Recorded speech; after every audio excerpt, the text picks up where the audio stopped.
Hello! Magandang hapon po sa ating lahat. Kahit super init ang panahon natin dito sa Pilipinas, ngayong araw na ito ay tatalakayin natin paano ba makakasalba ang karapatang pantao under COVID-19. Pero ngayon po, going Asia tayo at international, kaya mag-i-Inglesan po tayo. Pasensya na. Good afternoon to all of us. This is Rose Trajano from Para and iDEFEND. And this is the 20th series of our discussion on human rights under this public health emergency. This is a global pandemic. And we will be discussing about human rights. Will it survive this infection, this COVID-19? And how are we navigating human rights work during this virulent virus that has changed all our lives at this period? In different countries, there are different policies and there are different restrictions. How will human rights look like after the pandemic? And for this afternoon, we are very grateful to be co-organizing this live series with Forum Asia and Civicus. And of course, we are also very grateful with our courageous human rights defenders from Sri Lanka, from Myanmar, and from the Philippines. And of course, very proud to have with us the Special Rapporteur on Privacy and Surveillance. And we are very happy that you can join us. And for this afternoon, our main moderator will be Shamini, the Executive Director of Forum Asia. So Shamini,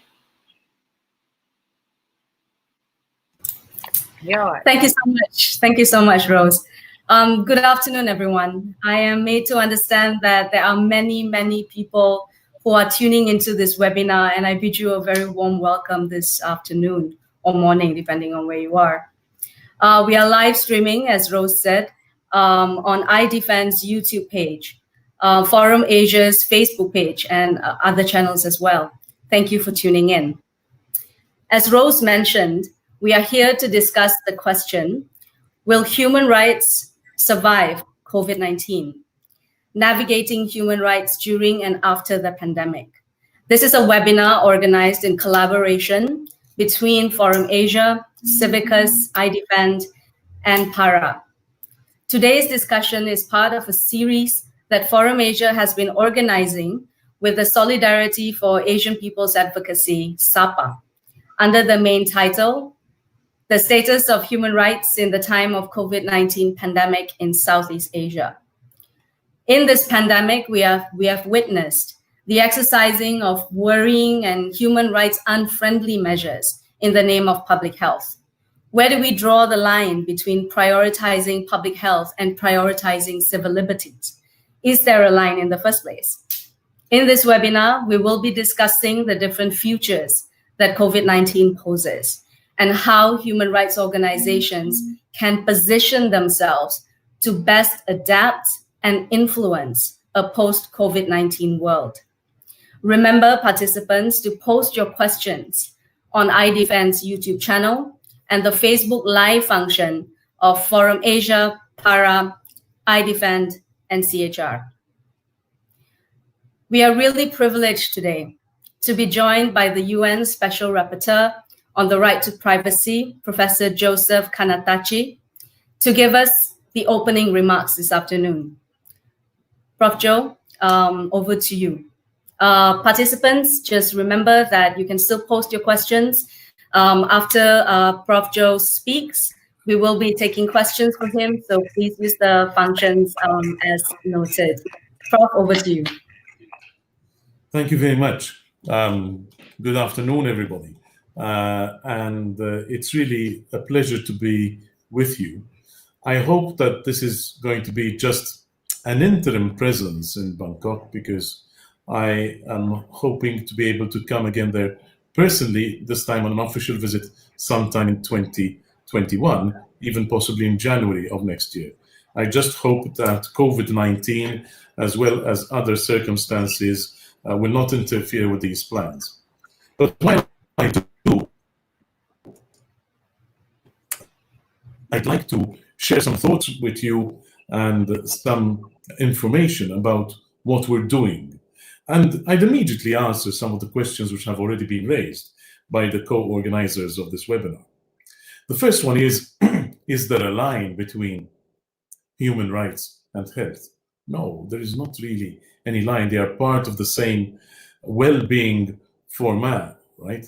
And at the same time, I'm sure that each of you reflect on, is it worth being alive if one is not free?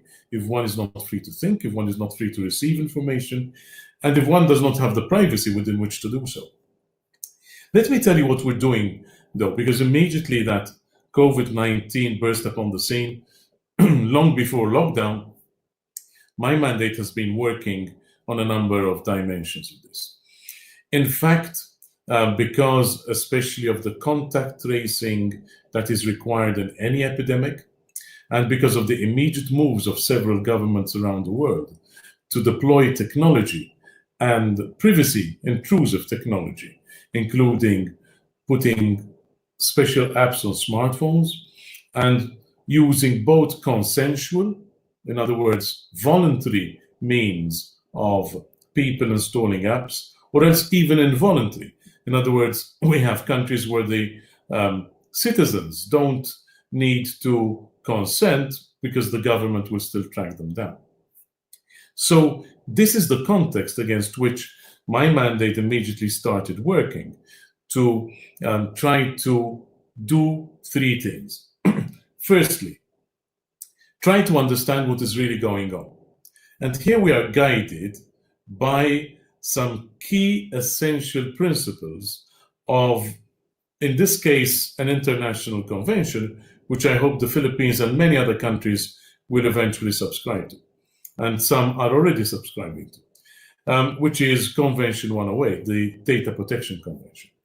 Because there you will find some of the key principles that should be guiding every government on the planet when it comes to COVID-19 in exactly the same way as it should guide them when it comes to surveillance. And that is, any measure which is taken in the case of a public safety or a public health emergency should be the same as any measure taken when it comes to law enforcement or national security and surveillance, which is that measure must meet a number of basic tests. Firstly, it must not be arbitrary, but it must be provided for by law. The law must provide clearly for an explicit measure to be taken. The law cannot be vague about it. If there is going to be contact tracing, the law must specifically empower contact tracing. Secondly, that law must make sure that that measure is necessary, not just nice to have, must have. You cannot do without it.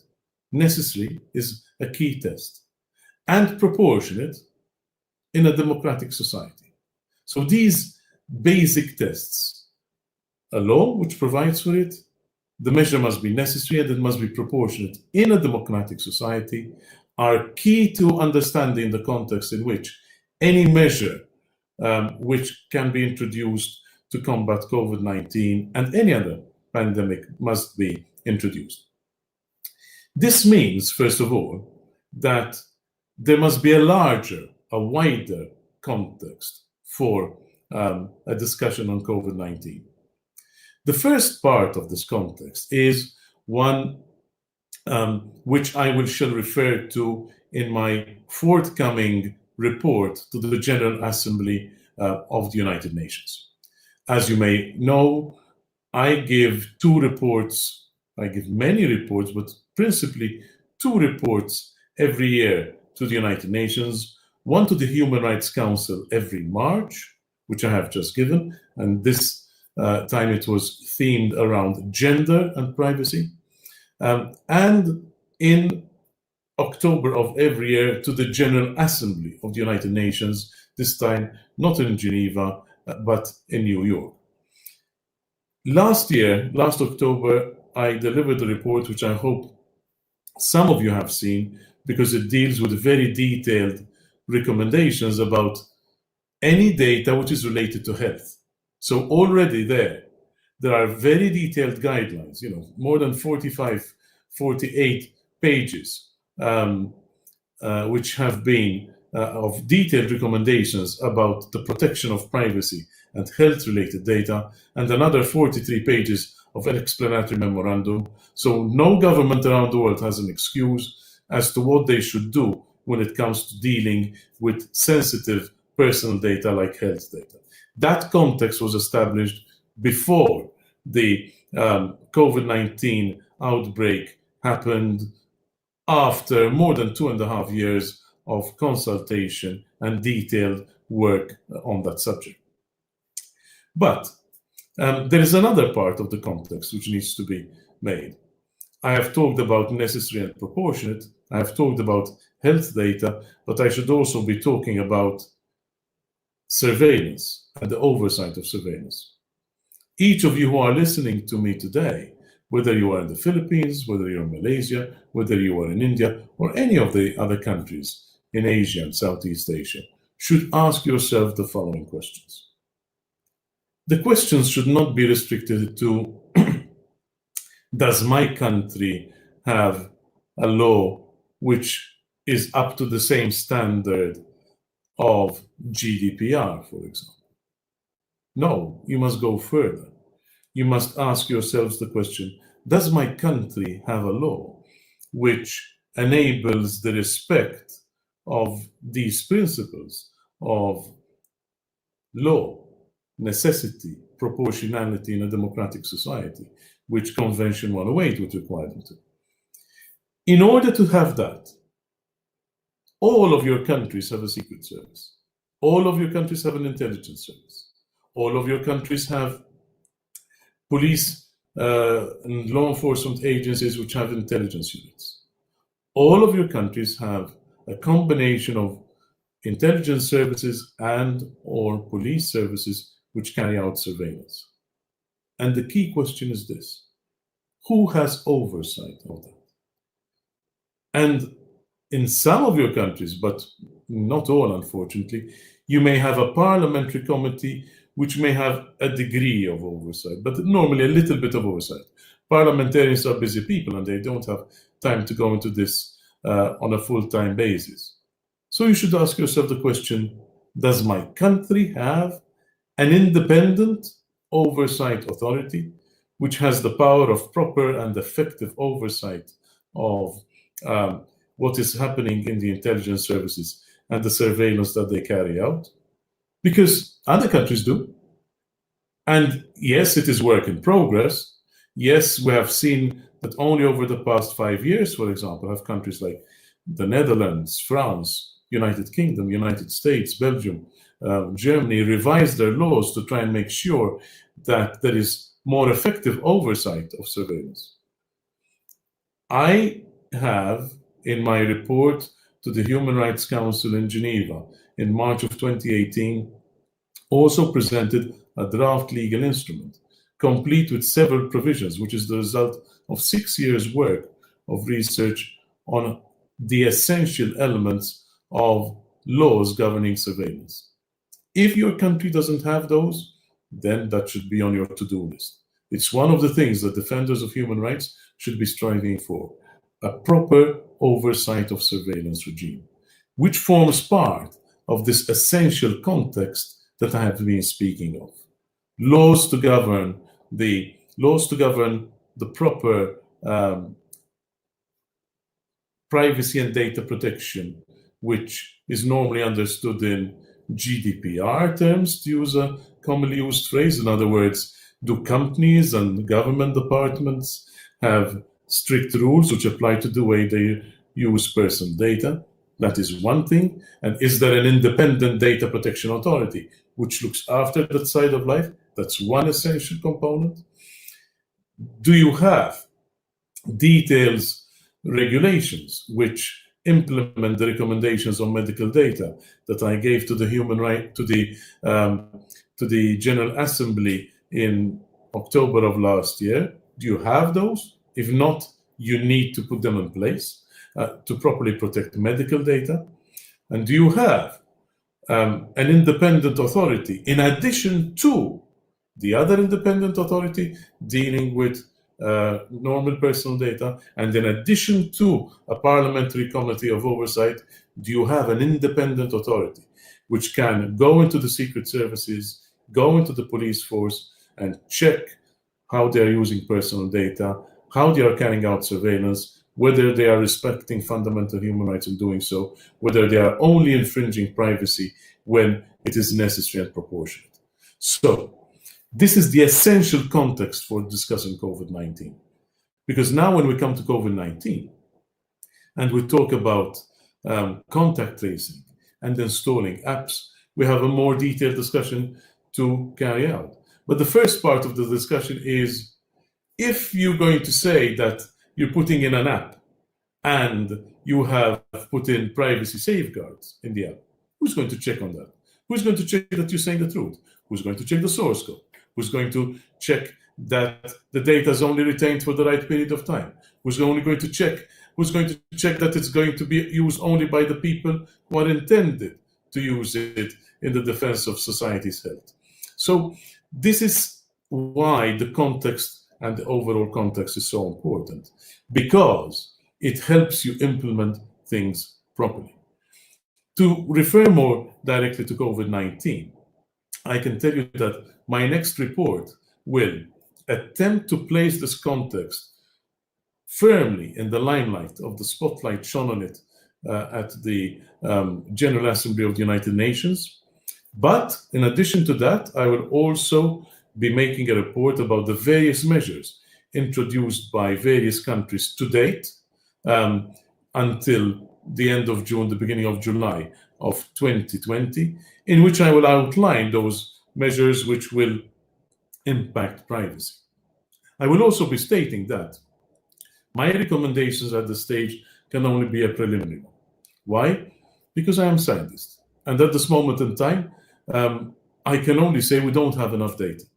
We don't have enough information on whether the claims being made by some government for some apps or some use of privacy invasive technology are really true, as to whether these uses of technology are actually necessary and proportionate measures in a democratic society.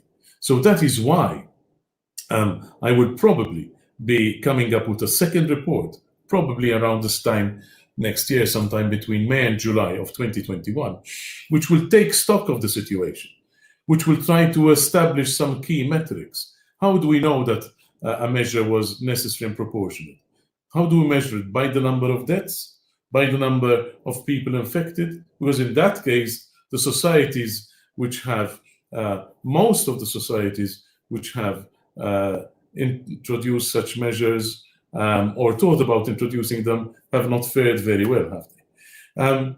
So I think I will stop here for now.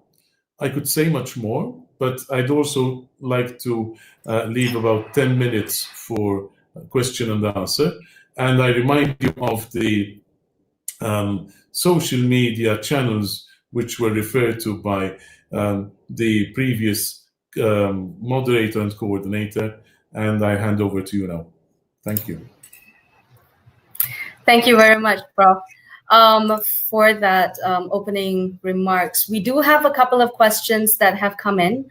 The first one is from the Philippines. The question is a little pointed. It says the Philippines Congress will discuss a bill on the new normal. In line with this, they will also fast track the implementation of a national ID system. What reminders and advice can you give to the Philippine legislators? This is in the context of surveillance and privacy. Yes, I have followed that bill too. It's on my radar.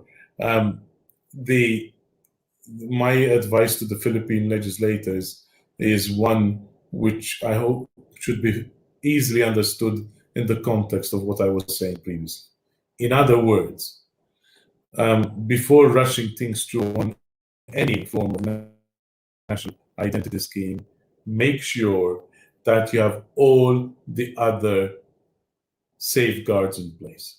Please make sure that your law enables you to be properly safeguarding privacy at the constitutional law level, to be properly safeguarding privacy at the detailed implementation level in GDPR-like situations.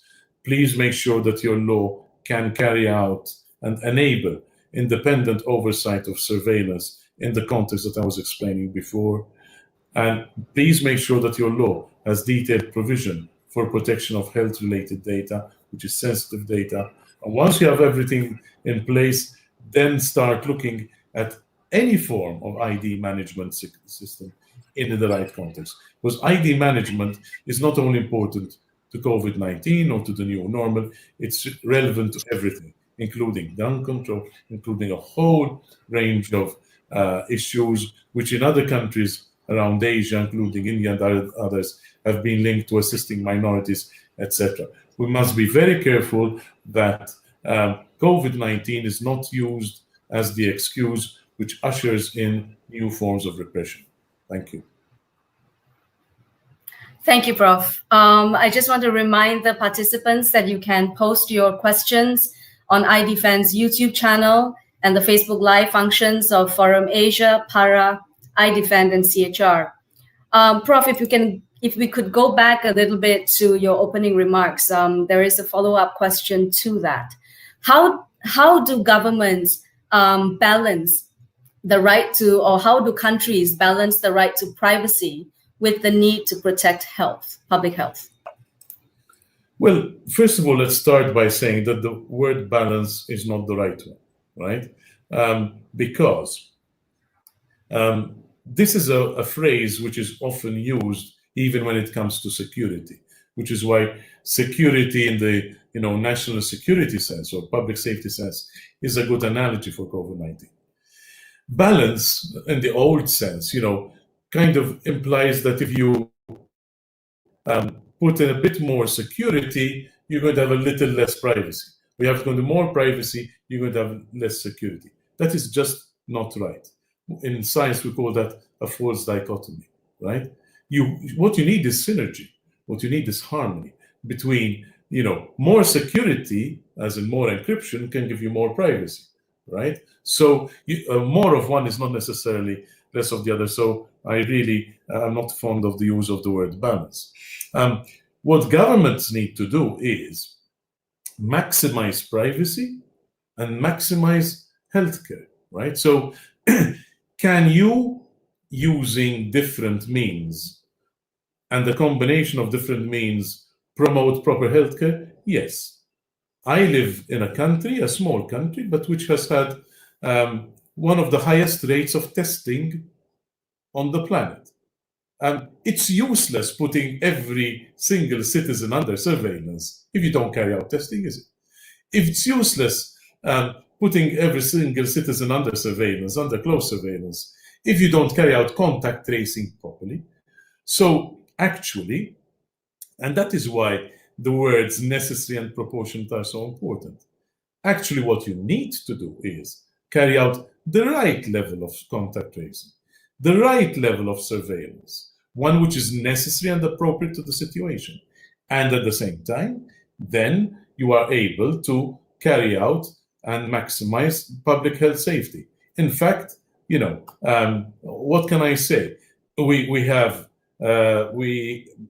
totally by coincidence and no merit to me or merit of mine or credit to myself, because I was not involved in it, but I happened to be, by an accident of history, born in a small country which has managed COVID-19 well and which has been used by WHO as a model country in implementing a number of measures.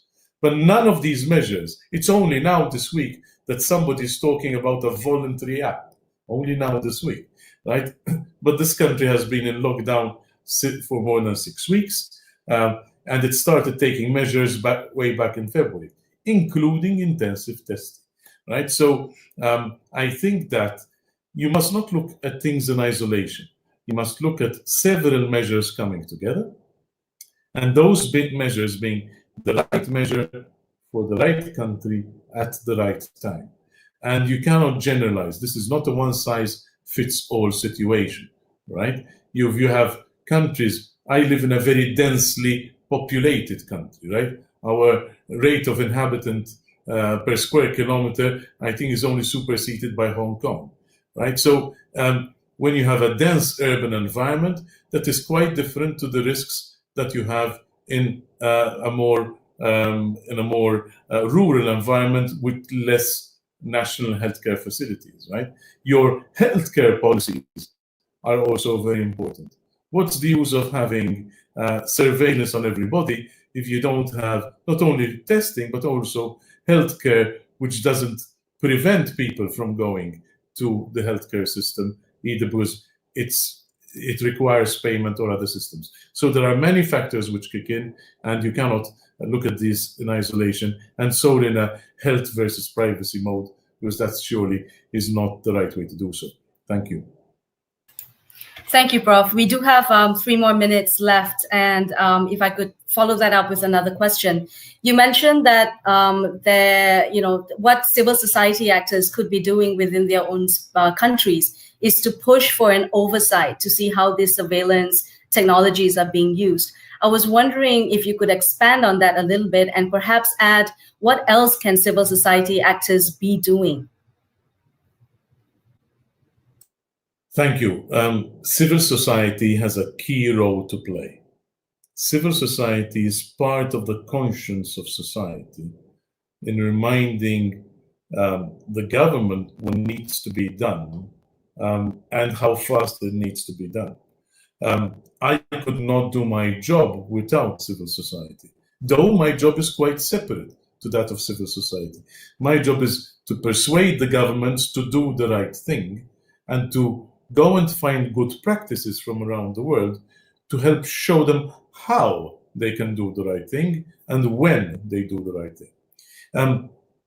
Civil society has a very important role in raising awareness and maintaining alive the flame of discussion which needs to exist in any society. Unless you have an ongoing discussion, an ongoing debate, your parliamentarians are not going to take notice of you, right? You have to keep them on their toes by reminding them that this is an issue, and this is an issue which is important to the people. Now, that being said, by them being reminded about this, obviously in a democracy this works much better than in those countries which are not democracies. But by reminding them of this constantly, and by then taking advantage of the UN special mechanisms on people like myself and other special rapporteurs. And the best thing to do is not only criticize. I find that the best thing to do is to offer politicians with a solution, right? And I invite civil society to get in touch with me in my mandate, because we would be very happy to help you design and devise solutions where you can go to the government and say, listen, we don't wish to be unreasonable. We want our country to succeed economically. We want our country to succeed on the health front. We want our country, however, to do so in a context where fundamental human rights are properly respected as an essential, inherent ingredient of the way our country goes forward. To do that, we have consulted with the UN, and we have found a mixture, a blend, a recipe of all the right ingredients which can help us go forward. Let's have this new data privacy law, and we can use this as a model. Let's have this new oversight of surveillance law, and we can use this as a model. To conclude, I can also mention the process that went into the medical data regulations, right? If civil society has a focused discussion on health data with its authorities, with the Ministry of Health in the Philippines, the Ministry of Health in Malaysia, the ministries in India, you have the document there, and you can explain that, listen, these are 48 pages of detailed recommendations which came out of a 2.5-year-old process, in which experts from all over the world were involved in a consultation, both online and in person. This is not Joe Kanatachi waking up in the morning and saying, look, yes, this is a... No. When we published, just to explain this, when we published the recommendations online for the first time for consultation, that resulted in 943 proposals for amendments from all around the world, right? That led to an in-person meeting in Strasbourg, hosted by the Council of Europe, where people came from all over the world, including Sub-Saharan Africa and Australia and the Americas and South America, all came with their ideas. We took them on board. We kept refining them until I felt that I was in a position to present them to the UN. But the good news, of course, is that when you speak to the Ministry of Health in the Philippines, you can say, hey, these recommendations are also GDPR compliant. They're also compliant with the guidelines of Convention 108. They're also compliant with the guidelines of the Council of Europe, but they have been developed at UN level so that they could be universally applicable.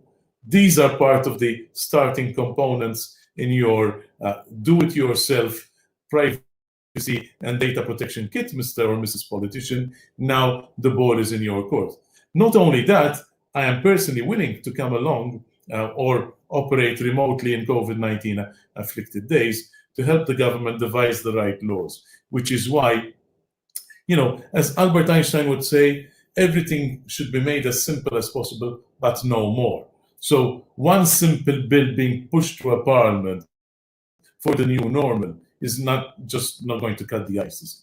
What you need is a proper, integrated approach to the subject, making sure that all the ingredients for the recipe are there. And saying that, I look forward to the recipes, which I know are very interesting in Philippine cuisine too. Thank you. Thank you so much, Prof. Joe. Well, you've participants, you've heard that Prof. Joe has invited civil society actors to help him, work with him to look at solutions. So do take him up on that. And now we will move on to the next part of our webinar. Speakers, we have a few panelists who will be joining us today and continuing the conversation from where we left off. It is my pleasure to introduce you to our panel of speakers. Let me start us off by briefly explaining who they are. Our first speaker is Dr. Nimia Pimentel Simbulan of PARA. Nimia will address what it means for the COVID-19 pandemic to be hitting the Philippines in the midst of Duterte's war on drugs and dissecting the tactics employed by the Philippines government to measure similarities in tackling both drugs and COVID-19 and what this means in the long run. Nimia is the chair of PARA and the executive director of PhilRights, the research arm of PARA. Before moving on to the rest of the speakers' bios, allow me to record my thanks to Prof. Joe, because I understand that he might need to leave. Thank you. Moving on, we have our second speaker as Susan Wilding. She's the head of the Geneva office of the World Alliance for Citizen Participation, or Civicus. She will share with us the conditions of civic space at present and take us through what human rights would likely look like in a post-COVID-19 world, along with the challenges and opportunities for global civil society that comes along with that. Susan, apart from being a published author in the field of politics and international relations, has her expertise in human rights and civil society, as well as the UN Human Rights Council. Our third speaker is Rin Fujimatsu. She's the Advocacy Director of Progressive Voice in Myanmar. Progressive Voice is a participatory, rights-based policy research and advocacy organization rooted in civil society, maintaining strong networks with grassroots organizations. Rin will be paying particular attention to the impact of COVID-19 in refugee camps and among communities which have been affected by armed conflict, especially in the Rakhine and Chin states. Our last panelist for this afternoon is Sandun Tudugala. He's of the Law and Society Trust in Sri Lanka. With over 20 years of experience in human rights activism, Sandun will be sharing with us how the impact of government action to contain the pandemic has resulted in an exacerbation of existing inequalities and discrimination within vulnerable and ethnic groups, along with the long-term impact of such measures on human rights and social justice. We're in for a treat this afternoon. As a quick reminder, please post your questions on iDefend's YouTube channel and the Facebook Live functions of Forum Asia, PARA, iDefend, and CHR. I'd like to hand this session over to Nimia. Thank you.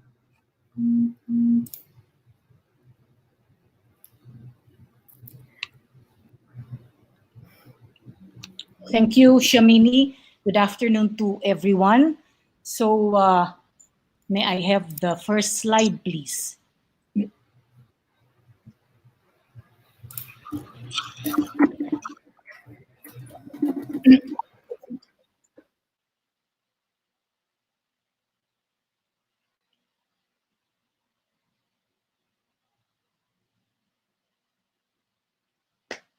Okay, so I have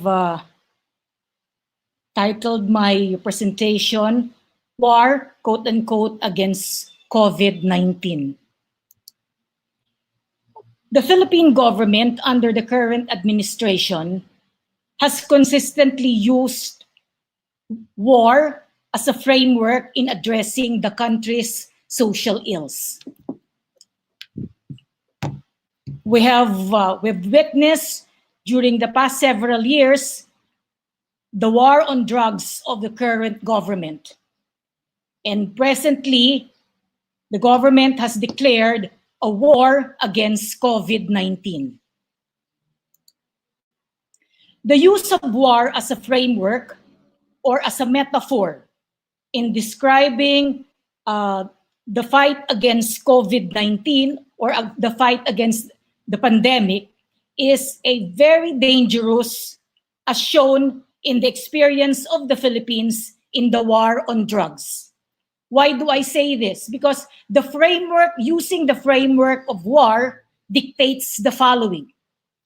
It influences how the problem is perceived, who are considered to be the key actors or players in addressing the problem, what would be the major strategies or methods in addressing the problem. Like the war on drugs, the use of war as a framework in combating the COVID-19 pandemic has highlighted the following.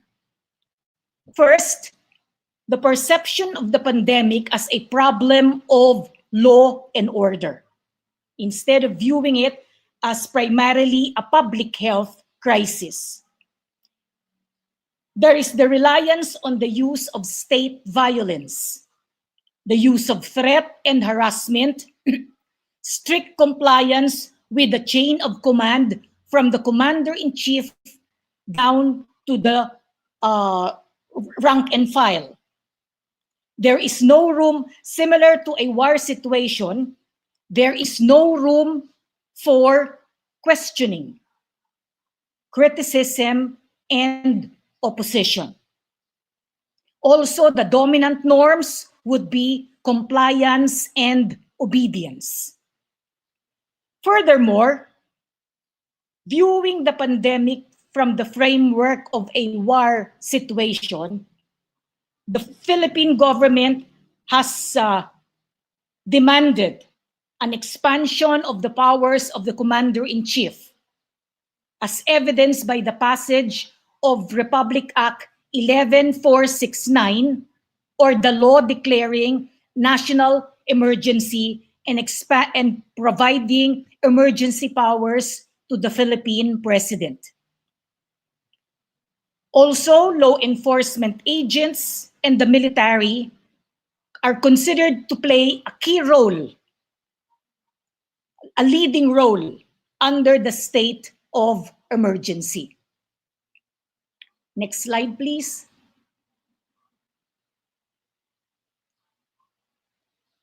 Just a minute, Nimia, you can continue and I will follow you. Sorry.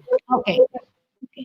Now, based on this war framework, what has that done? What has been the impact of this of the use of a war framework on the human rights situation in the country? It has led to an escalation, a worsening of the human rights situation in Philippine society, as evidenced by the following. Cruel and inhuman treatment of individuals have been perpetrated, mostly among urban poor residents, for alleged violation of quarantine or curfew law.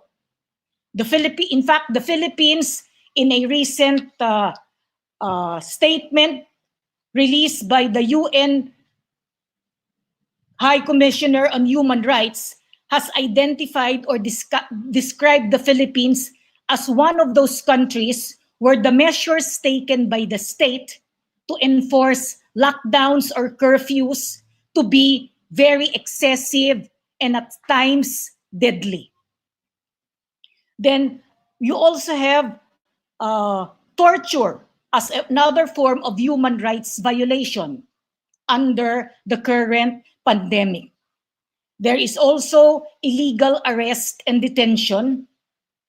Another form of human rights violation would be corruption in the distribution of relief goods, monetary assistance like the social amelioration program of the Philippine government. Another form of violation would be the lack of transparency and accountability on the part of state agents, particularly in the disbursement, accounting, monitoring, and reporting of how government funds have been distributed, allocated to communities and to vulnerable groups. This would be an example of one concrete example of cruel and inhuman treatment or punishment would be when a group of 5 men who were allegedly violating the curfew or the quarantine were arrested by a local government official in a community here in a community somewhere here in Luzon and locked up in a dog cage.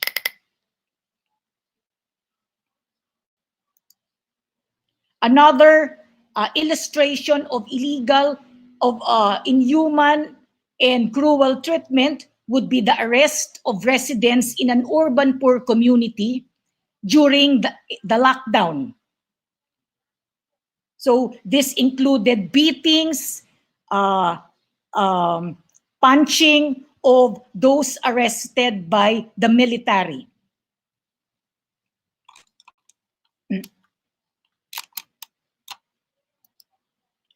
Other forms of human rights violations would include providing special treatment and abuse of authority. And this has been clearly illustrated with the treatment, with testing, giving of preferential treatment to top government officials and their families during the early days of the enhanced community quarantine, when testing kits were highly limited in terms of supply. You also have inadequate protection of health workers from various forms of attacks and discrimination in communities, places of residence, not to mention the lack of personal protective equipment or PPEs for health frontliners. There is also the attack against freedom of information and expression. A very good illustration or example would be the foiled attempt of the government to remove from office Dr. Celia Carlos, head of the Research Institute for Tropical Medicine, for alleged refusal to expedite the testing processes of some top government officials and their families. Then another serious consequence on the human rights of the Filipino people would be the deprivation of the right to livelihood and income of the most vulnerable sectors, primarily daily wage earners, workers in the informal economy, because of the suspension of the freedom of movement as a consequence of the imposition of the enhanced community quarantine. Next slide, please.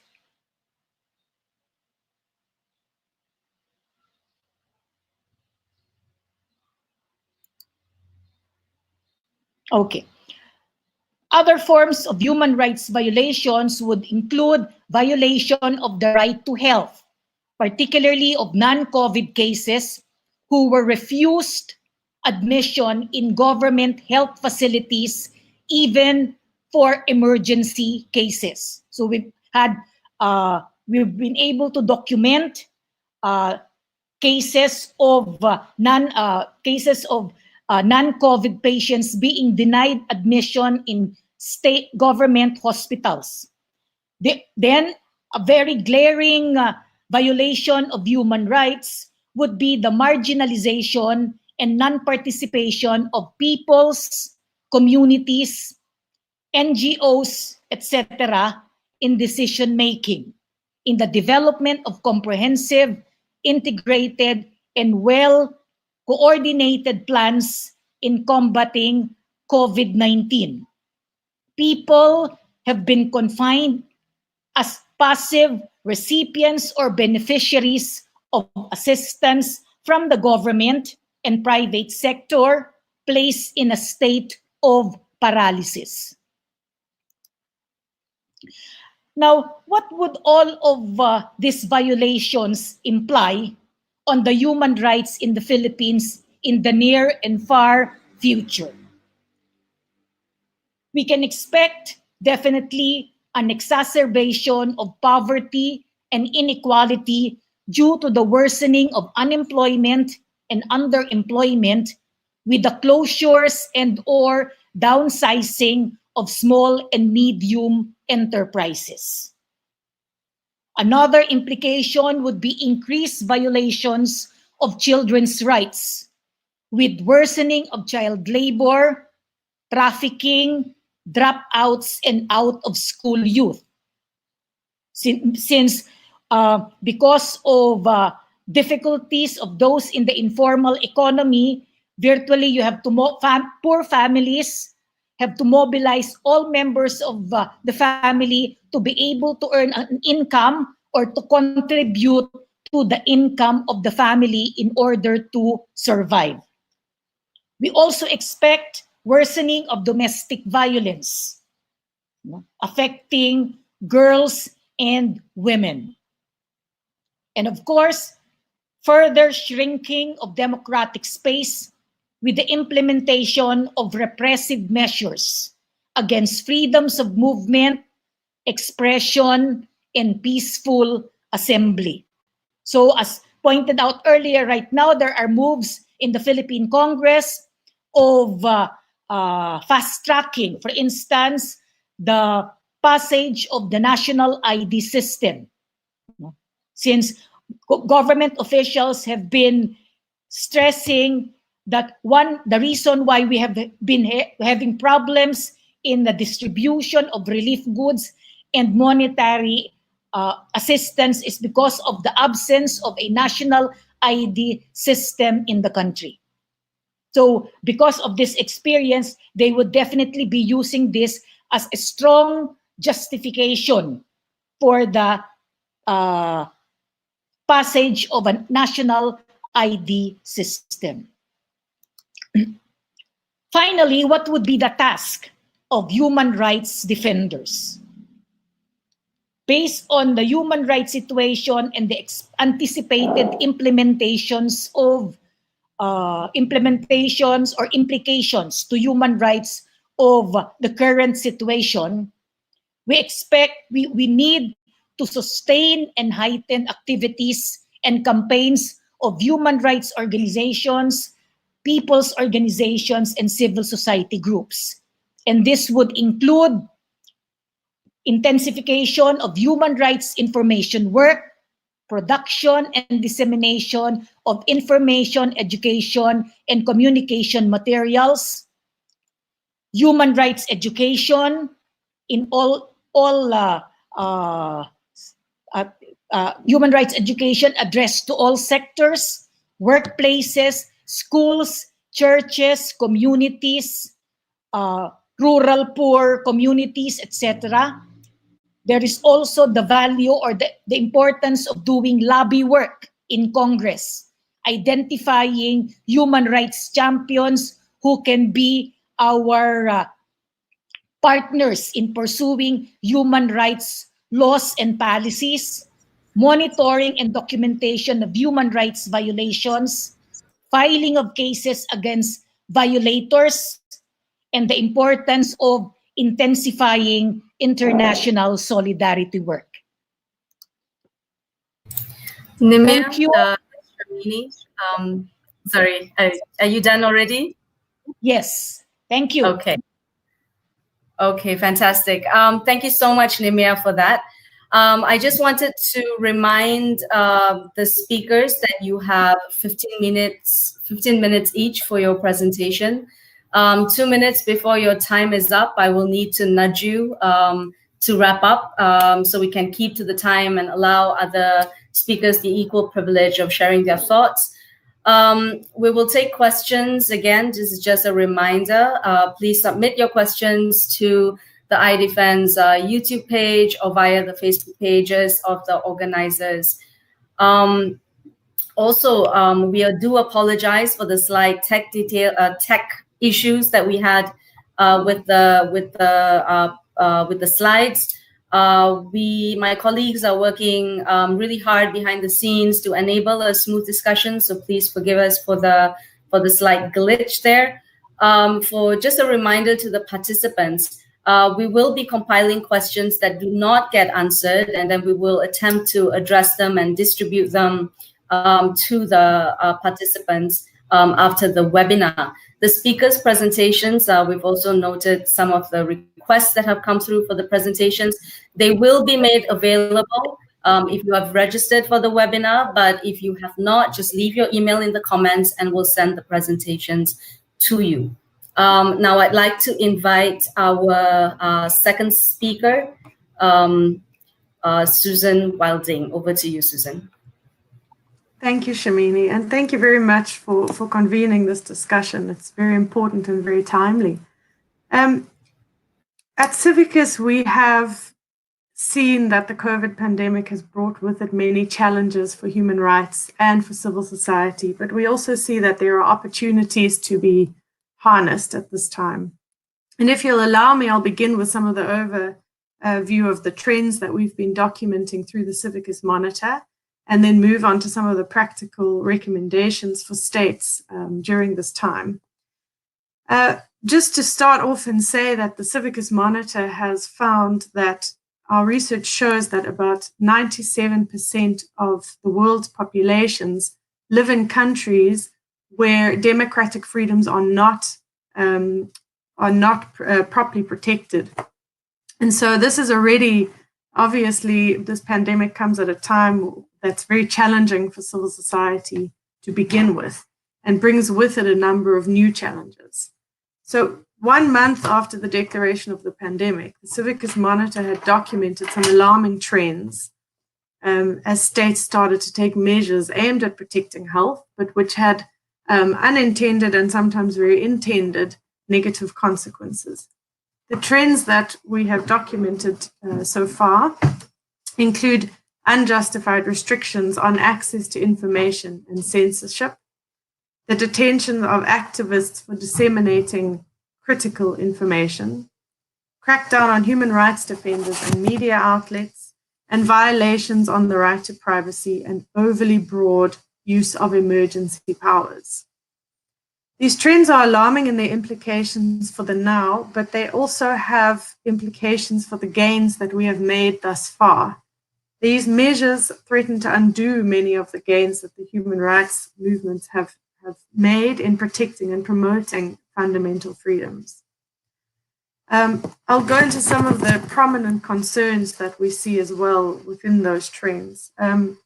One of them is, of course, the use of states of emergencies beyond the principles of necessity and proportionality, which the Special Rapporteur repeated many times, is necessary to guide states in putting measures into place that do not undermine the human rights or fundamental freedoms of the state. States are purposefully using this time to consolidate power and to undermine democratic process.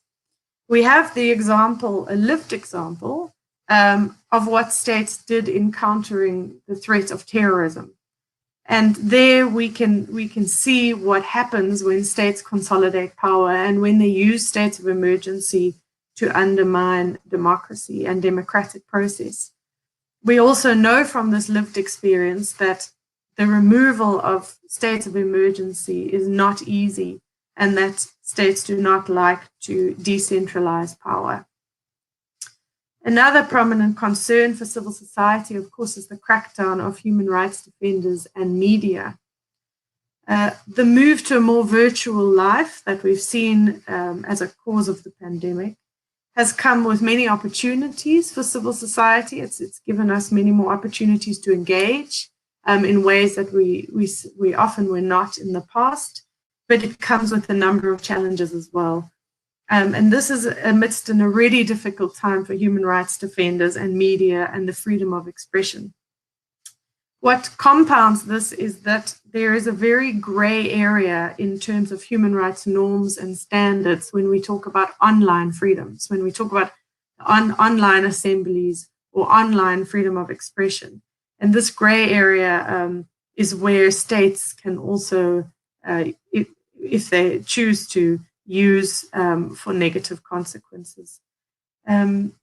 It's very important at this point that civil society push for safe online spaces. Thirdly, governments are acquiring new surveillance technologies. The Special Rapporteur spoke of this too, which, if left unchecked, could usher in a new era of a surveillance society. And this also, of course, puts human rights defenders and dissidents in grave danger.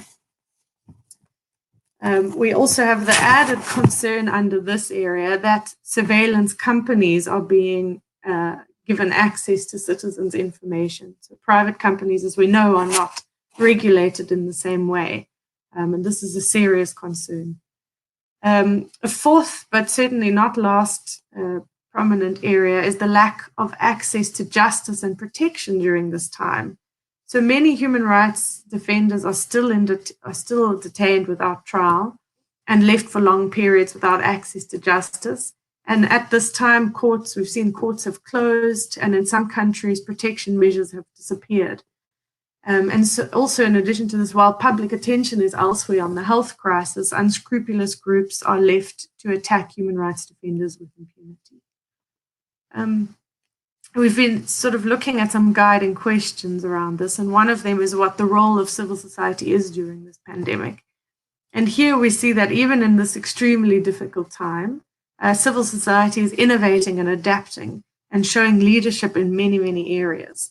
For example, one of the areas is a Civicus-led social protocol that has been signed by more than 200 organizations, mostly from the Global South, some youth-led, mostly women-headed organizations that look to measure and protect workers and pay during this time. Civil society has also stepped into the gap and organized in communities to assist the vulnerable during this pandemic. Civil society is often playing a vital role in providing information to communities and services. Many civil society groups have utilized this opportunity to call for the release of human rights defenders in detention. And civil society has also been advocating for donors to see this as an opportunity to become more flexible in their funding and to channel funds directly to organizations at a local level. So there are many opportunities that civil society has grasped in order to try and shape a future that better protects fundamental freedoms and civic space. Now I'll turn to the role of the state and looking at what states should do to ensure civic space during this pandemic, for now and also in the longer term.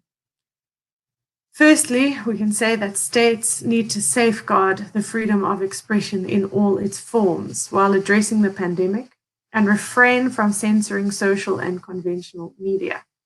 Any restrictions should be pursuant to an order by an independent and impartial judicial authority, and in accordance with due process and standards of legality, necessity, and legitimacy, in line with international law and standards. States should maintain reliable and unfettered access to the internet and cease internet shutdowns that prevent people from obtaining essential information and services during this crisis. States should address violations against human rights defenders and journalists during the pandemic and ensure that those who commit the violations are independently and promptly investigated and perpetrators brought to justice. States should respect and protect the freedom of media as guaranteed under international law, especially during the pandemic. States should replace approaches to misinformation on the pandemic that rely on censorship and criminal sanctions with those that rely on transparency and media freedom. States need to also ensure that surveillance measures adopted to address the pandemic are lawful, necessary, proportionate. As part of this, they need to ensure that expanded monitoring and surveillance powers are time-bound and only continue for as long as necessary to address the current crisis. States need to ensure that increased collection, retention, and aggregation of personal data, including health data, is only used for the purpose of responding to the pandemic. States should ensure that law enforcement officials respect the law and avoid abusive conduct while enforcing lockdowns and curfews, and investigate those suspected of such abuses. Finally, states should guarantee that any emergency laws and decrees deployed to combat the pandemic do not in any circumstances restrict fundamental freedoms, including the right to life, prohibition of torture or other cruel, inhumane, or degrading punishment, recognition before the law, and presumption of innocence.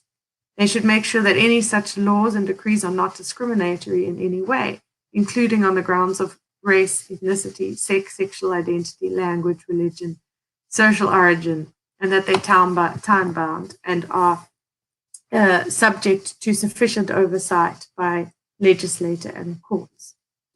And so those are sort of the main recommendations to states. For civil society, I think just to reiterate that this is a time when we can not only focus on protecting the gains that we've already fought so hard for, but we need to go further and push for a future that we want to see.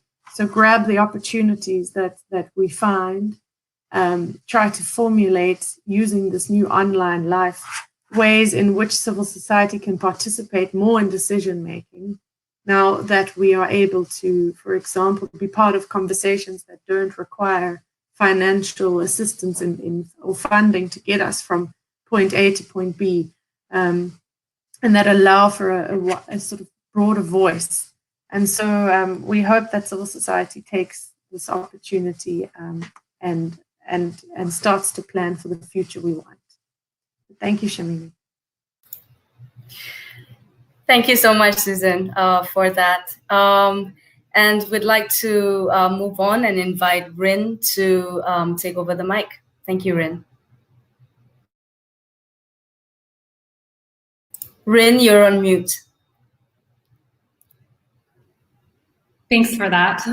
Thank you so much. Thanks very much for inviting us to speak on this important webinar. For Progressive Voice, when we're looking at some of the government's response to COVID and suspension of civil liberties, We see that it's really pushing those who are already at the society's margins, really off the edge in total desperation. So this rings really true for the Rohingya, who's already been systematically persecuted in Myanmar and lived through a genocide, to take refuge in Bangladesh. Right? But this COVID situation in Bangladesh, will be one of the most difficult places on earth to fight the pandemic, with no social distancing, and of course, lack of health and hygiene facilities. Internet has still been restricted in the camps. And these conditions that have lasted are, of course, pushing these Rohingyas to other solutions that they try to find, for example, to traffickers at sea. And we have all seen the horrific situation at sea that has been transpiring for the past months, as they sought refuge in other countries, in other ASEAN countries, only to find Malaysia to push them back out to sea, particularly and ostensibly due to COVID concerns.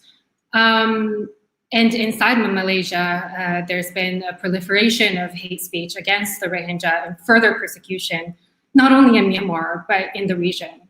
And so these make their situations even more dire and concerning, particularly amid COVID. Of course, there are still hundreds at sea, though some have paid ransoms to return to Bangladesh. But there's still hundreds still out at sea. So I just would like to keep them in mind as I go through my discussion today, just to give you first an overview of the Myanmar government's COVID response, but also the ethnic armed organizations' response to this COVID. Also in terms of the shrinking democratic space, which also interacts with the increasing violence and conflict in Rakhine State, which is really mounting to further grave crimes that are taking place. If we can get the slide to the next slide, please. If, in terms of the government and the military's response, they've really responded by embracing a pandemic response that's centered on limited coronavirus testing alongside some tracing. If we can see the next slide, please, if possible. I will continue on and see if it's possible to get the next slide. But there's currently two main national level committees that are responding to the COVID in Myanmar. One is a civilian-led, Daw San Suu Kyi-led response, and another is a response that's led by the Myanmar military, really.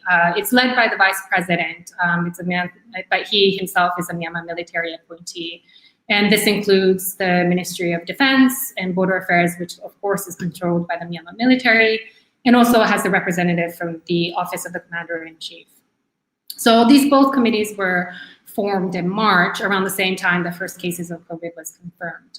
Turning to the ethnic armed organization in their territories, of course, there's many ethnic groups throughout Myanmar, but heeding to the calls of the UN Secretary General, who called for a global ceasefire, in addition to civil societies from around the world who have called for these ceasefires.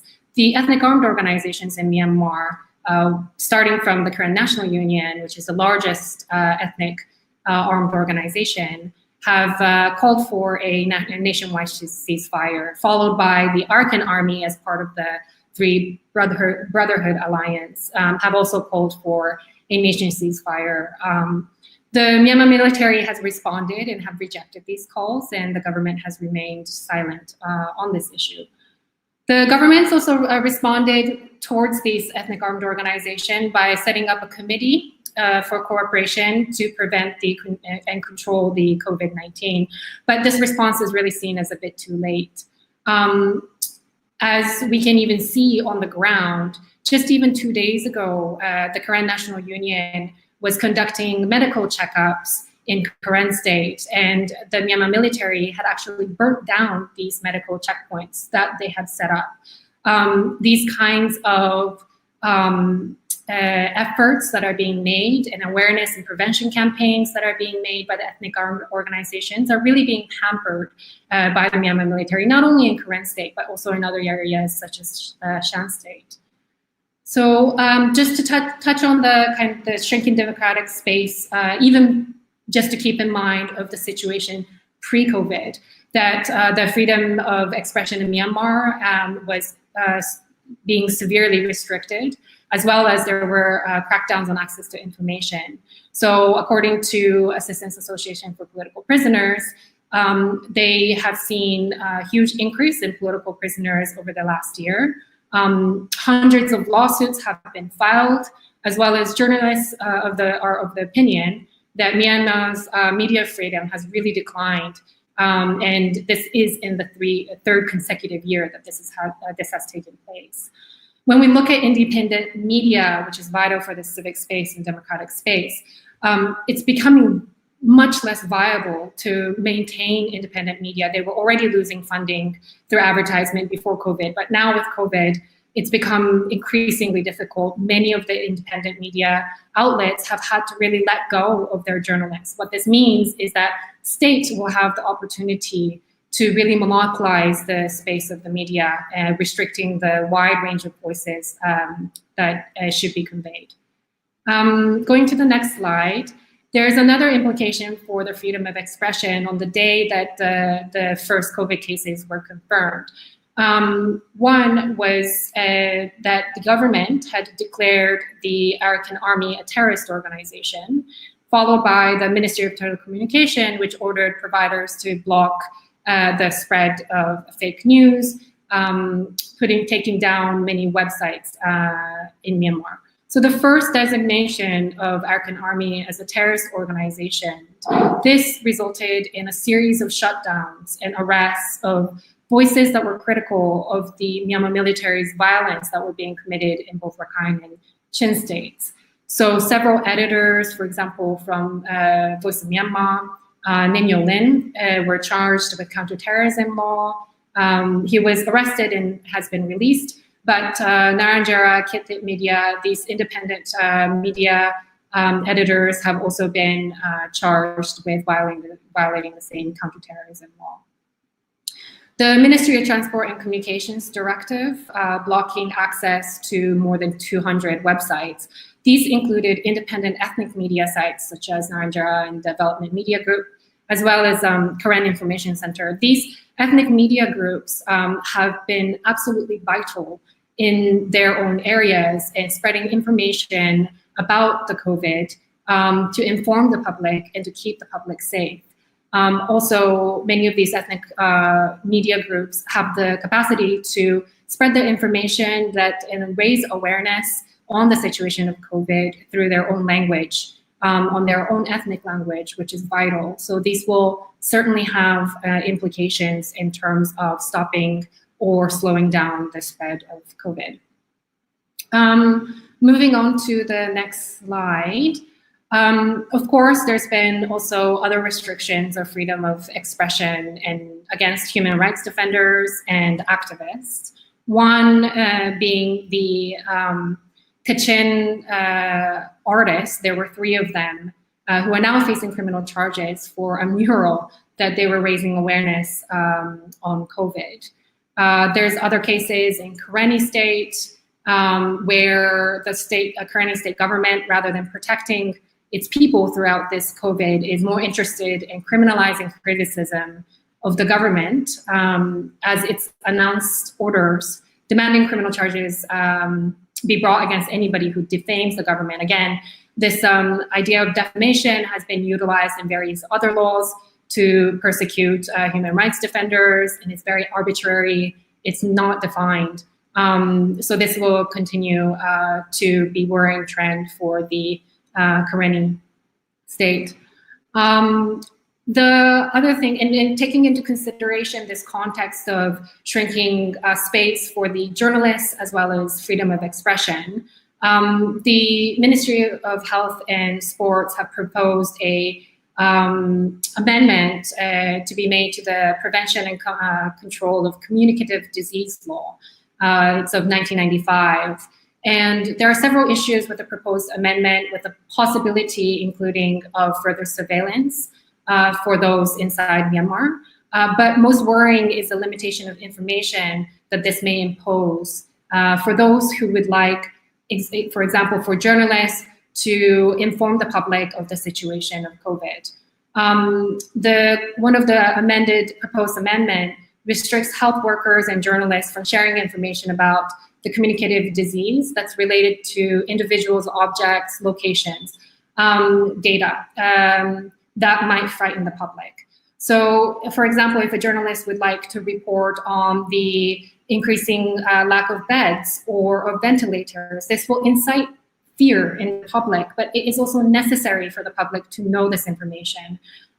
This incitement to fear is also not clearly defined. So these are some concerns that we have in terms of these upcoming laws related to COVID. If I can go, I think there was a slide that was missed, but if it's possible to continue on to a slide on Rakhine and Chin State.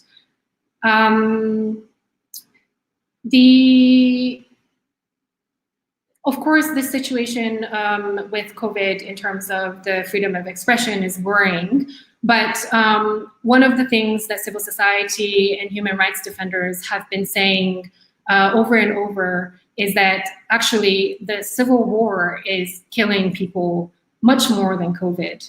And this is certainly true for Rakhine and Chin State, where we've seen some of the worst fighting and civilian casualties in the past year since perhaps the Rohingya genocide in 2017 and onwards.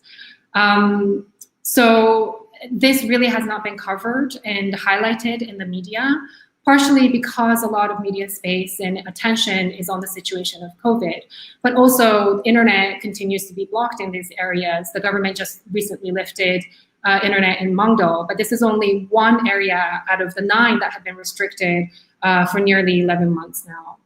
So taking this internet restriction into consideration, governments unveiled a COVID-19 comprehensive relief plan. This was on April 28th, and it has about a 2 to 3 billion price tag.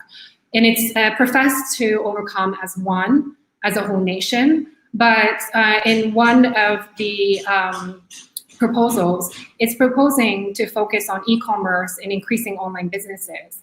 If internet continues to be hampered and restricted in Rakhine State, the Rakhine people will be at a disadvantage, and those others who are living in Rakhine State will also be at a disadvantage. So it could create and exacerbate economic and social inequality, which also contradicts the ICSCR that Myanmar has already signed. Just in terms of the large amounts of human rights violations, the displacement has really increased over the past years since 2018. There's been over 150,000 displacements. 7,000 people were displaced in April alone, and over 170 civilians have been killed, as well as 200 civilians wounded in past 2 months, according to local organizations that have been monitoring the situation. This is in Chin and Rakhine State, of course. And this is while COVID cases continue to be confirmed. Of course, there's been arrests and disappearances, tortures, bodies have turned up decapitated, homes have been burnt, 700 of them in one day in March in Rakhine State, one day alone. And in Chin State, there's been fighter jets that have killed 7 people, including 2 children. And out of the burning house, there were charred remains of mothers holding babies. These are horrific things that we are observing and civil society is documenting in Rakhine State and Chin State. But it's also not new. These are also the same kinds of violations that the Myanmar military have perpetrated, including that use of fighter jets killing these children. We have seen these violations take place before. And and of course, the Special Rapporteur has recently called for an investigation into these possible war crimes and crimes against humanity. And within that, of course, the WHO vehicle that was carrying COVID samples were targeted in the conflict. The driver of the vehicle has passed away, and then the Ministry of Home Affairs and Ministry of health and sports official was also severely injured. The president has announced the formation of an investigative committee. It's supposed to be in line with international standards, as he said it will be. But we're concerned, as there's the international expertise on that. We don't see that in the committee that's been formed. But worst of all, I think Aung San Suu Kyi had issued a statement a day after that in praise of the military fighting against the Arakan army. This really hinders the peace process and national reconciliation. But we're talking about a government and and moreover the military that's been committing genocide and these grave crimes. So in praise of this military, what does that say about her stance on these crimes? And just to turn really quickly to the coming submission of the government's report to the International Criminal Court of Justice, that will take place on 23rd of May. Excuse me, that's International Court of Justice. But we still continue to see Rohingya being targeted and killed and injured in these areas. We also see that Facebook removed several accounts of these hate speech that's been ongoing against Rohingya. And these accounts were set up by the Myanmar police, which is also under the military. Government's been directing officials to comply with the Genocide Convention, report breaches and preserve evidence, ordering civil servants to stop hate speech on social media. But the government should really be genuinely tackling these issues and not to make the same mistake as they did before by window dressing these crimes. One last thing, and I'll wrap up here. Election has been announced in Myanmar, and they are set to go forward under these conditions. Conditions meaning the COVID conditions and the ongoing intensification of fighting in Rakhine and Chin State. So we continue to monitor the situation, but also ethnic political parties will be severely hampered by the situation of COVID and will allow NLD and USDP to continue with their campaigns. Really, it's finally just the suspension of civil liberties altogether. It will open up space. This situation was existing before, but it's really exacerbated the situation since COVID. So these suspensions of civil liberties, they will certainly open up space for military to further act with total impunity. And the cost of the human lives, especially the most vulnerable and marginalized in conflict-affected areas, will be felt the most. And the military will use this as an opportunity to entrench their power in name of, for example, national security. The situation of COVID is really exacerbating these underlying structural and deeply rooted human rights issues in Myanmar. So we need to continue to concentrate on finding justice and accountability for these victims of human rights violations, and to continue to focus on this situation and highlight the situation globally. So yeah, thank you very much for the opportunity, and yeah, thanks. Thank you very much, Rin. Before I call on the last speaker, I'd just like to remind those watching to please submit your questions on iDEFEND's YouTube page and Forum Asia's and the other organizers' Facebook Live pages as well. iDEFEND's YouTube page, I apologize. Now we are privileged to have Sandun from the Law and Society Trust of Sri Lanka. Over to you, Sandun. Thank you.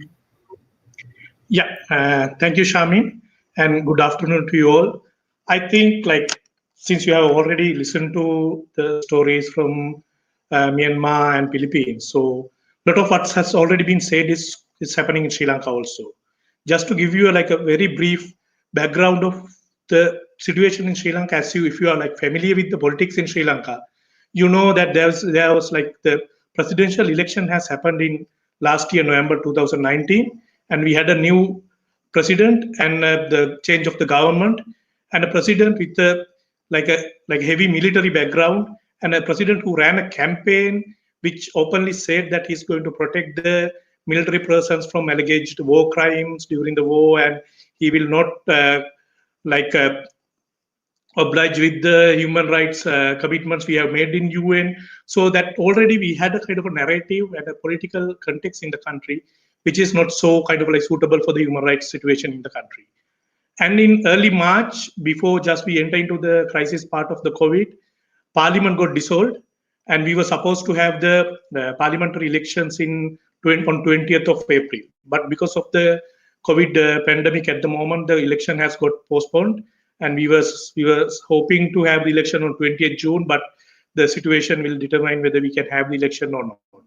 So basically, what we have at the moment, we don't have a active parliament in operation. So the entire responsibility of the COVID operation, he's been on the president himself. So he controls the entire operations, and there's a presidential task force has been appointed to control the COVID response. Task force, which is mainly being consistent with the military persons as well as few close allies of the president himself. Very little representation from ethnic minorities, very little representation from women. So it's been as Special Rapporteur has earlier said, we want to have parliamentary or independent oversight committees to overlook this process. But at the moment in Sri Lanka, we don't have that. And it's been military, as explained in similar situation in Myanmar and Philippines, military is being running the major part of the COVID response. They run the quarantine centers, they do the contact tracing, they do build his hospitals, they run hospitals, and they even engage in distributing food items, purchasing and marketing vegetable products, like the agricultural products. So the military is being in charge of the main part of the COVID response at the moment. So as you know, we've been through 30 years of brutal civil war, where military has been engaged and alleged being heavy, contributing to severe human rights violations against the ethnic minorities. So how this heavy military run COVID response is impacting on ethnic minorities especially is a question. And also, as we see, moving beyond, I think now the government has clearly said about we discussed about the freedom of expression, curtailing the freedom of expression, and the challenges facing by other countries. It's the same in Sri Lanka also. Government has openly said, so warned people against, activists against criticizing government officers over Facebook or social media about the COVID response. Number of activists has already been arrested, alleging saying that they have shared, distributed false information. People who criticize government responses has been questioned by the police. So this has been what you can see is a clear effort from the government is to restrict the freedom of expression and the sharing of the ideas from the people. So we also see experiences of there's one of the prominent lawyers in Sri Lanka has been arrested recently, alleging his connections to these attacks in last year, but he's been arrested under the Prevention of Terrorism Act. But the military people has entered to the premises pretending they are public health instructors. So they pretended that they are public instructor. They're moving to these premises and arrested this person. So they've been using the COVID crisis at the moment to further their agenda of suppressing the freedom of expression and basic human rights. And also, as said in many cases, the treatment for the ethnic minorities has been really critical. Especially Muslims being through social media, through mainstream media, there's a huge hate speech campaign against Muslims. There were few Muslim patients being identified in the earlier stages in the crisis, and there was a campaign against Muslims saying they've been part of a bigger plan of spreading the virus in the country, and hate speech being so they've said a lot of hate speech campaigns being on social media with very little effort from the government side in controlling those things. We saw some ministers coming onto the mainstream media and alleging Muslims are like behind, like they are like kind of like they're not really adhering to the government controls and like part of the problem. We see mainstream media is talking about Muslim being part of the problem, and we see it's been like discussed all over the social media, but government has done nothing actually to control that. So, and also, but we see on the other side, we have already seen few Muslim scholars and activists has been arrested when they try to react to those criticisms, those issues. So they've been arrested under the International Convention on Civil and Political Rights.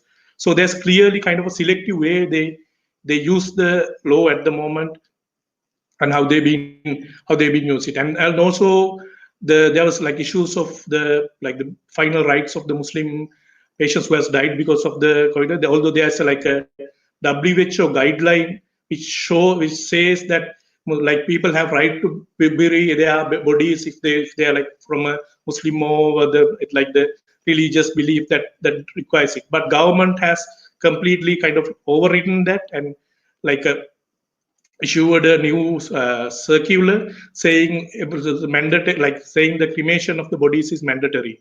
So this is being like seen as like in the Muslim community, this has been seen as kind of like violating their rights of like religious rights, and it's not being properly discussed. And this kind of like government is using to suppress the ethnic minorities. So moving beyond, I think what's more important is also to see how this COVID has impacted on the economic and social rights, especially.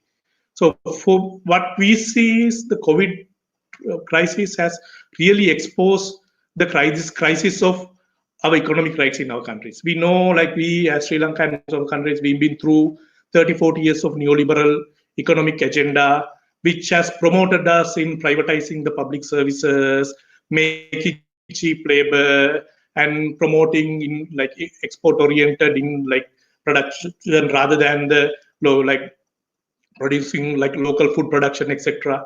We can really see the result of these economic policies now. For example, in Sri Lanka now we have like one of the best public health systems in Sri Lanka, in South Asia. We had like free health system, but it's been under heavy attack for last so many years by the IMF, by the other World Bank, and through the neoliberal policies. So we see like in Sri Lanka at the moment is one of the countries the lowest GDP allocation for health. Like we have like around 2% of GDP has been allocated for health. So we see the results of these things now. So luckily Sri Lanka's spread is quite low still. Like we have like around 800 odd patients. If we increase the number of patients has increased more than that, we have serious issues of catering into that because our capacities of our health system is really running out. And also on the worker side, we like sort of the export-oriented garment production, apparel industry has been promoted as one of the main stays of economy, where we have around like 300,000 workers, especially young women, are working in those factories. Now with the current crisis, now the employers say they have to fire like around 30 to 40% of these employees because they can't get the orders more, and they are not they are no longer able to kind of continue their operations as usual. So this will create a huge social issue, like unemployment of these young people will be a huge issue, and under informal sector workers. In Sri Lanka, once again, the 60% of the working population, like the workforce in the country, are from the informal sector. So these unregistered workers from the informal sector has been the worst hit during the lockdown because they are not registered. They are not entitled to any of the social security or any other supporting systems. So these workers will be like really under the danger. So once again, it's part of this economic policy, I think, because what we've been proposed is to make this what we call the free and flexible labor that can be attracted by the foreign investment. So the results of like deregulation of labor laws and efforts of creating this free labor has created this real vulnerable situation of the labor force in the country. So once again, and also about the right to food, we have seen now in Sri Lanka, for example, we import like around 60% of our food. And with the lockdowns and with the global situation, food imports is really being restricted. And now everyone's talking about how we can like kind of rebuild the local food production and reinvest it in local food production. But at the same time, what we have seen is years of efforts of taking away the land and natural resources from these small-scale producers, like lands be taken away from small-scale producers, farmers, fisheries for tourism, for large-scale sugarcane cultivation, banana cultivation, highways, mega cities, military camps. So the entire local small-scale food production has been destroyed already. So now we say like we have to reinvest on our food production, but the economic policies that we have adopted so far has really put us in a great like kind of a danger. So basically, I don't take like more time, but I just wanted to like very briefly say, so these are kind of the challenges we are facing at the moment. So, and also, I think the most worrying factor is all the centralization of power, the efforts of the rulers to centralize the power, and to use it as use the crisis as a justification to deny the basic freedoms and human rights for the people, has been largely approved by many of the like majority of the population also. I think that's the worrying factor. So we see people have been approved, not just now, like we see like last few years, like people like leaders, rulers who like openly were not so friendly for the human rights agenda, who were justifying increased militarization, national security over human rights or democracy, people who like were talking about against the minorities, talking against the uh, like the migrants, has been winning elections in most part of the world, like in USA, in Brazil, in India, Philippines, Sri Lanka. So I think the challenge we are facing is much bigger than COVID. So this trend of like justifying the violation of basic freedoms of civil liberties or basic rights of people in the name of national security or economic development has started way before the COVID, and it will definitely continue after the COVID virus. So as civil society organizations, civil society and human rights activists, I think we have like a bigger challenge. Yes, the challenges within the COVID like period is big, but I think our challenge is much bigger than the COVID response. So I think we have, as civil society, as human rights activists, we have to rethink about what our role is. We have to reevaluate and we have to think about what went wrong. So I think we should admit that something went wrong for us also. When all over the world, people are voting against human rights, voting for the leaders who are like openly speaking against human rights, I think should admit also that something went wrong for us also. So for us, I think it's go back to the basis. We have to think about like how we kind of like develop this more comprehensive narrative about human rights. We still among ourselves have this kind of like, I say, like stupid like argument about what should get the priority of the civil and political rights or the economic rights. We tend to neglect economic rights as civil like human rights. So I think it's equally important that we develop this narrative, that we capture the whole gamut of human rights. I think it's important that we go back to our basis. We start working with the local social movements, farmers movements, workers movements, students movements, environmental movements, and consider them as also human rights activists, and build this like bigger social movement for human rights. We, in a way, I think we also as civil society and NGOs and human rights, we are in our own comfortable, in a way, sort of elite bubble at the moment. We have to come out of that. Sometimes we consider engaging in Geneva and UN is much more important than engaging at the grassroots levels. I think that has to change. Engaging in Geneva, UN is important, but it's similarly important to engaging at the grassroots level, working with the communities, working with the civil society movements, and build this like broad-based movement to address the challenge of civil society. I think it's important during the COVID time that we build that, and it will be definitely important even beyond the COVID period. Thank you very much.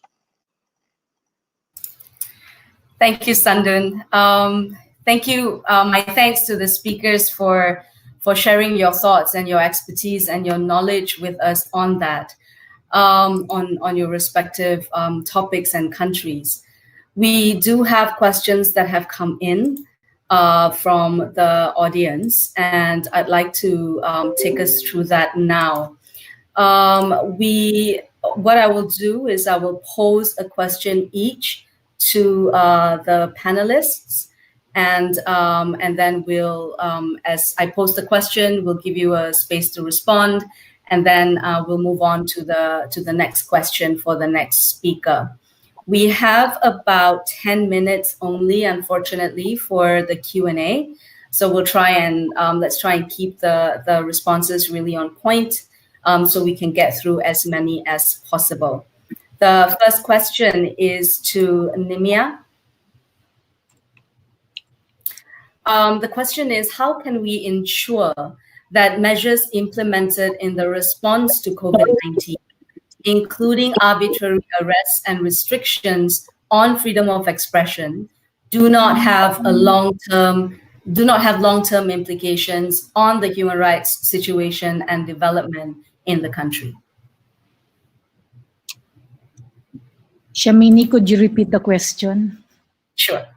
When COVID-19 struck the Philippines, it was, in the middle of the war on drugs campaign. And we had seen during that time an erosion of the freedom of expression and extrajudicial executions and killings. And then COVID-19 came in, and then there have been more human rights unfriendly measures that have been imposed. How can we ensure that the measures that have been imposed in the Philippines in response to COVID-19 do not have long-term impact on the development of human rights in the Philippines? I think I emphasized that in my presentation, that the task, the challenges at hand, human rights defenders remain.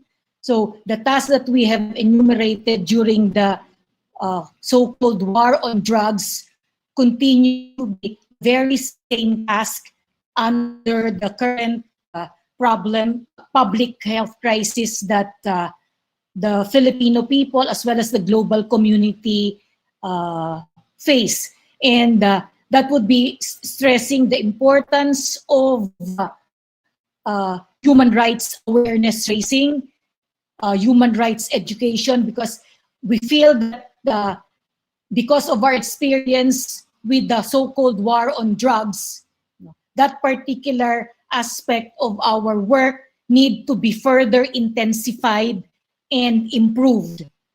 So in terms of human rights education, methodologies that we need to improve in the conduct of our human rights education, doing human rights information work.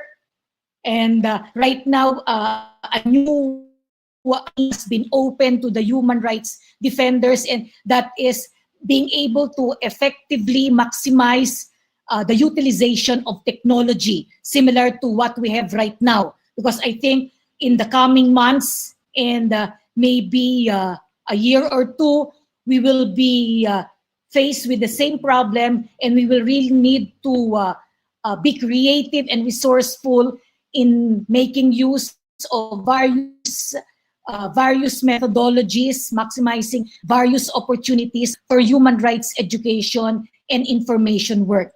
A third area that needs to be emphasized would be from the lessons that we had in our human rights work against the war on drugs, the importance of doing monitoring and documentation work. That is very important because we need to be able to accumulate evidence, solid data, if we want to seek justice, if we want to claim justice on behalf of the victims of human rights violations, both domestically as well as internationally. We will have to be able to come up with data, statistics, evidences that would prove that human rights violations persisted even under the even in the midst of the pandemic. And lastly, the importance of doing lobby work and international solidarity work. Although I would admit that there are limitations in doing lobby work, particularly in Philippine Congress, because of the overwhelming presence of supporters and allies of the current government. But still, we can identify allies, we can identify human rights advocates who can serve as our voice and our partners in being able to push for human rights-based legislation to be able to advance and promote human rights in the country. Thank you, Nemea, for that. My next question is to Susan. You made a list of recommendations for states and how they are supposed to, recommendations for states to implement in the current situation.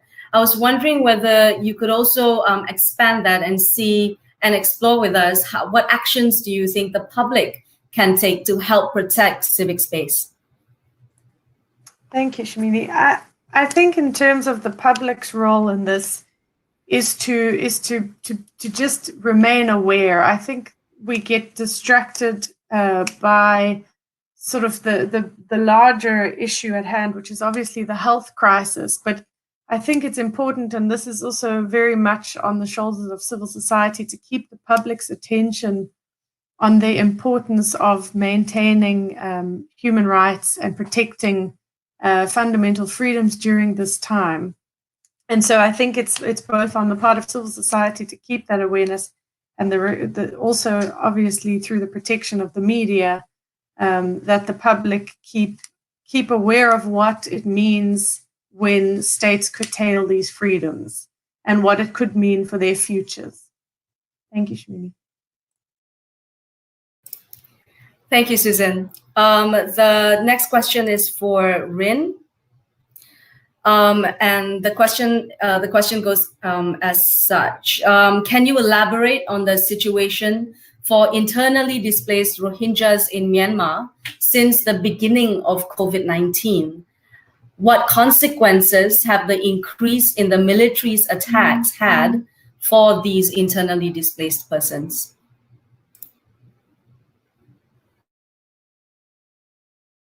You're on mute again, Rin. Sorry about that. I think it's ever since the start of COVID, it has become increasingly more difficult, of course, for these Rohingya. There were already, in terms of the humanitarian aid, there were already restrictions in terms of humanitarian aid. But as we can see from the situation of what happened with the WHO vehicle, it's increasingly more dangerous and difficult and restrictive to access these camps in Rakhine State. Of course, there's also measures that are in place to ensure their protection, so less people are going to these areas. So I think it's become increasingly more difficult for these Rohingyas in Rakhine State. But also in terms of the conflict between the Myanmar military and the Arakan army, there has been efforts by local MPs for other internally displaced people to find them housing and build camps. And these efforts by MPs, Rakhine MPs, have been stopped and hampered by the state government, who have stopped them from building these camps. So I think this situation calls for concern in terms of the protection of these internally displaced persons. Also in terms of monitoring this situation, it's very difficult for even civil society in Rakhine State to monitor the situation with all of the restrictions. So even more so, I think, for international agencies to also monitor these situations in the humanitarian situation in Rakhine State. Thank you for that, Rin. My last question is to Sandun. You talked a lot about what the government's actions has been, the Sri Lankan government's actions has been. I was wondering whether we could expand on that a little bit to talk about what the government can do to ensure an inclusive economic response to COVID-19. Yeah, I think in the Sri Lankan case, I think first thing they should have a proper government first. So that's the first thing that we are worrying about, is that there's no government in power. It's just like a group of people who are controlling everything. So the call for is to so in a way, government wants to have the elections, but civil society, general public, and election commission also worried about having the election in this moment. So the call for reconvening the whole parliament, at least for a shorter period, so there's something to accountable for. So that has to be, I think that's so, but government is at the moment, president is resisting it. I think that's something that we should push for. They should have the reconvene the parliament, so have a proper government to be accountable first thing. And on the account, like on the economic rights thing, I think it's about few things. I think the major point at the moment is about the safety of the workers, like the job security of the workers. So what BB being like civil society and trade unions is been pushing for, the government, one thing I think we like, so no way, like government should ensure that the proper laws has been followed by the employers if they want to fire the like laborers, like they have to pay proper compensations and they have to like pay the like they have to adopt the like proper processes. And also we've been pushing for the unemployment insurances, which can be like built like as a collective fund from the employers as well as from the government, so that they can take care of the workers for short term. I think in more longer term, it's about looking back into our macroeconomic policies. So because we've been adopting these economic policies, as I said earlier, it's been dictated by the IMF or World Bank, and like so kind of like it's been directed towards economic growth, export-oriented production. And I think now we should realize that that's not going to work. We should realize that cutting down people's right to health, people's right to education, livelihood rights, land rights, will not really move the country forward. So we should look back to our policies, and we should look back to like see how we can have like an economic policy which really protects these workers, the lower stratas of the population. So two things, like basically one thing is to ensure that economic rights as fundamental rights and to respect that. In Sri Lankan constitution at the moment, we don't consider economic rights as fundamental rights. We only consider that civil and political rights as fundamental rights. So one of the first things should be to recognize economic and social rights as fundamental rights and get the like legislations to enhance sure that, and then to look back into our economic policies about investments in the social sector, investments in the local like rural livelihoods, rural economy, protection for the workers, like natural resource rights of the local communities. So this entire gamut of rights being ensured through legislations as well as through economic rights. So that should be the, like the longer term approach for the government. Absolutely. Thank you, Sandun. My apologies to members of the audience who have submitted questions, but we haven't been able to get to them. We will be collating the questions to assemble responses from the speakers, and we'll be distributing those to members of the audience who have registered for the webinar. But if you did not register, feel free to leave your email in the comments and we will get back to you. We are coming to the end. We have one more item on the agenda today, which I will hand over now to Rose. Thank you.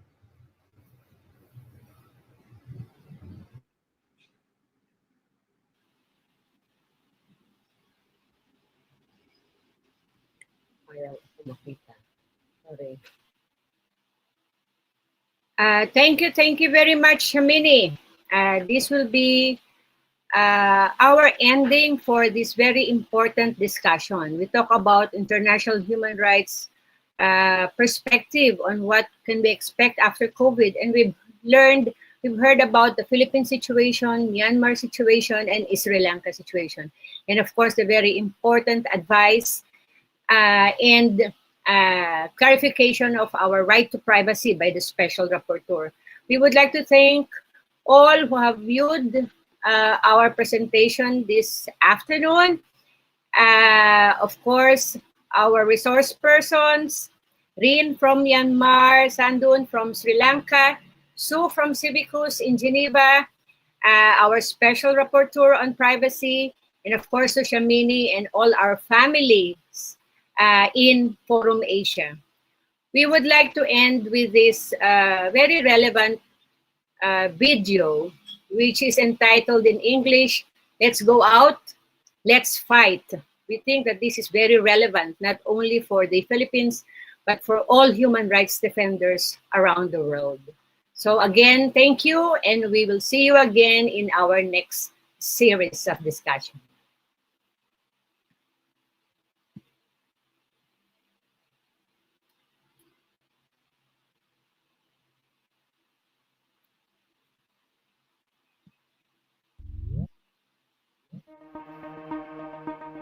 COVID-19 people have lost their lives. COVID-19 is spreading. Department of Health reported 9 new confirmed cases patients, Measures na 25. pinapatupad ngayon gaya ng social distancing. Na wala pa silang natatanggap na ayuda mula sa pamahalaan bilang pagsunod sa isinasaad sa Enhanced Dami Community. ng mga inaasikasong COVID-19 patients, maraming doktor ang hindi na po nakakauwi. Take urgent and aggressive action.